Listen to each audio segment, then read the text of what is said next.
Under 15,000 rupees, you don't get such good 5G phones. There are many phones that launch at 20 to 30,000 rupees. But under 15,000 rupees, there aren't many phones. And to complete the gap, we have the Infinix Note 35G. If you look at the box, there are many big numbers.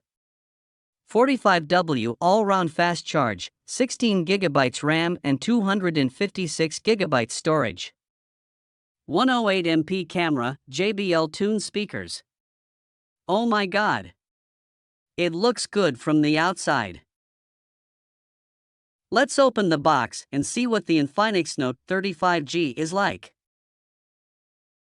It comes on a new chipset. I'm going to talk about that. It has an Infinix 45W charger, USB Type-A to Type-C cable, a humble SIM card tool. And you have the case, which is not a TPU case, but a hard case. It's very interesting. Inside the box, you get the scratch guard that you get on Infinix phones. And then you have documentation. Look at that. It's a very nice case. And it's written JBL tuned on the back. So much for 15,000 rupees. Let's keep this aside and look at the phone. Oh my god. It's written the same on the box. The camera module is huge. It's a nice looking phone overall. The camera module is 25% of the entire back. This black phone comes in gold and blue colors. It's a hefty phone and it feels hefty in the hand. It's not that heavy despite being a big phone. But I think it'll be closer to 200G. Let's see, it's 197G. It's 198G. It's 207.8G. So I was away from 10G.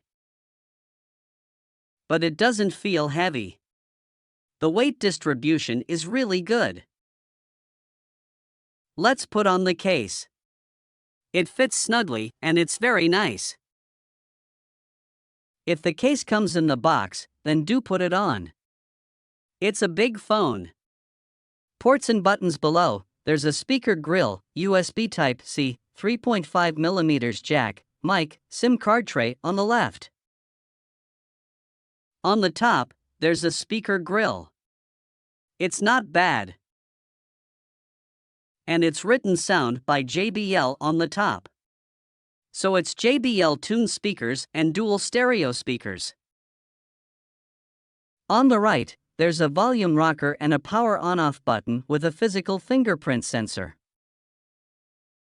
And obviously, it's a flat side with a plastic back. Let's drop it and see. There's an energy glass protection on it. Let's see if it's a protection. Yes or no? We're definitely going to drop it. 1, 2, 3. Nothing. There's plastic on the back, so it shouldn't be a problem. 1, 2, 3. Oh, it fell from the side. No, absolutely nothing. Talking about the SIM card tray, there's a dedicated SD card slot. You can put 2 nano SIM cards on this side and 1 SD card. So it's not bad, there's an expansion slot. So if you don't have 256 gigabytes, you can put an extra SD card.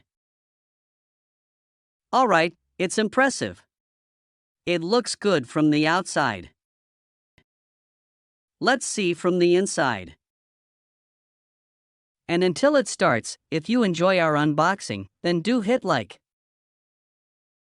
And share it with your friends if they're looking for a new phone around 15,000 rupees. Brightness is 580 nits.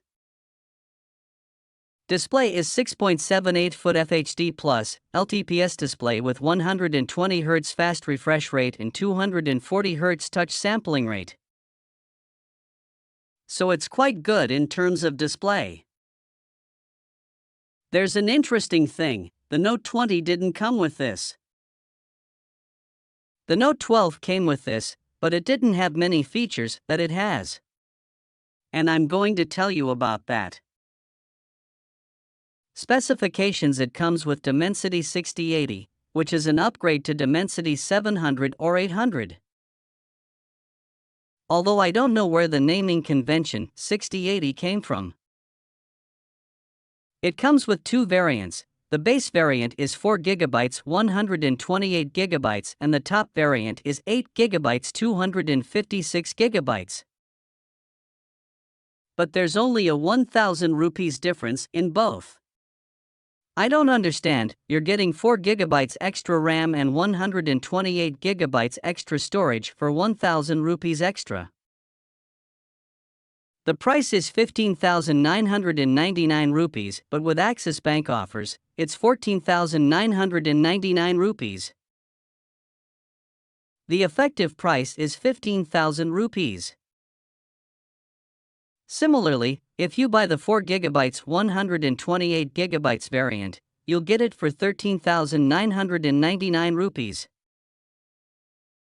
RAM type: it's an LPDDR4X RAM type with UFS 2.2 storage. It has a 5000 mAh battery, and there are two interesting things to mention. It has 45W charging, and generally it's a standard under 15,000 rupees.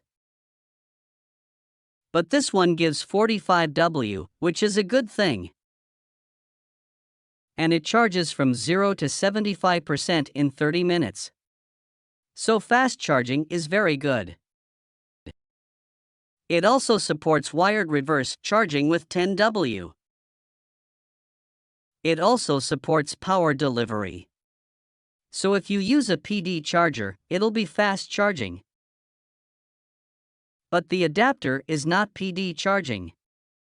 Performance on paper Antutu scores are around 4.5 to 4.10 lakhs, which is very decent for a 15,000 rupees phone. Even in gaming, you can play COD Mobile on low-medium settings. You should not have any problems, it'll run smoothly. If you play games on high settings, you'll see some frame drops. But play on medium settings and you'll enjoy. If you're doing binge gaming, then when you charge and the battery is low, it supports bypass charging. Meaning, when you keep it on charging, it'll directly power the motherboard and won't go through the battery. So the battery won't deplete. So bypass charging is generally a flagship feature in gaming phones. Connectivity: it has 14 5G bands, which is great. You get all 5G bands, dual band Wi-Fi, Bluetooth 5.1, NFC, and it has super signal technology, which reduces the battery usage, so it becomes more efficient.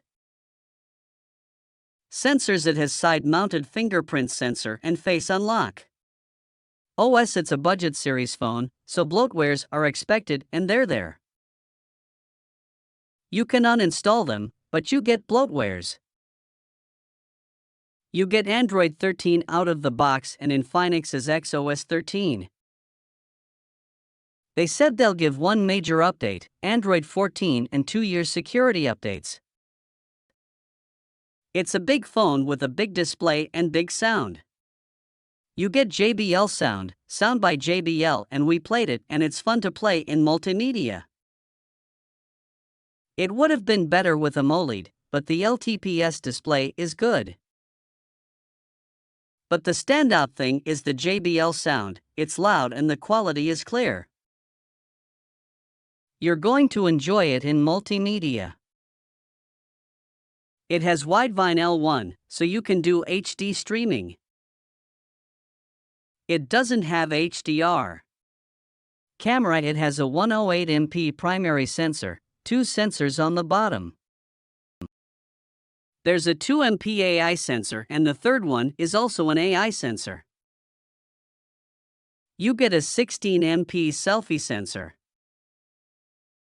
In videography, you get 2K 30 FPS on both the front and back, and 1080p at 60 FPS. We've taken a lot of photos in different conditions, so do check out the G Drive link in the description. The 108MP sensor takes good photos in normal conditions. You can check out the rest of the photos, do let us know in the comments. Features: it has good features like film mode, dual view mode. You can use the front and back camera at the same time. It also has super night mode, for taking photos in low light. Do check out the G Drive before buying this phone. There's an interesting feature: it has sky remapping. Meaning, if you've taken a photo and there's sky behind the subject, you can remap it. Not only that, you can also take bokeh videos with the selfie sensor. Features: SAR value is within limits, FM radio is available. The government has a rule that FM radio should be available on all phones with antennas. It has it, there's no notification light. It has an IP53 certification, which is generally not available under 15,000 rupees. But it has it, and it supports Camera 2 API, so you can take good photos using Google Cam. This is what Infinix Note 30 is. As I said at the start of the video, it punches above its weight.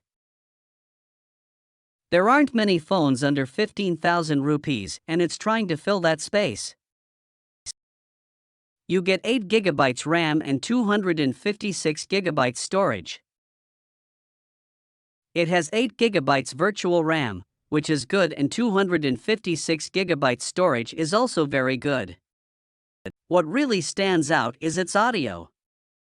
It has JBL tuned dual speakers, which are really good. Performance-wise, it's quite good. It has a 6080 SoC and performs quite well. Cons: it doesn't have many cons, but it has bloatwares, and if you're comfortable with XOS, then that's what it is. Other than that, hardware-wise, it's very good. Infinix generally launches such phones, and Note 30 is no different. That's all for this video.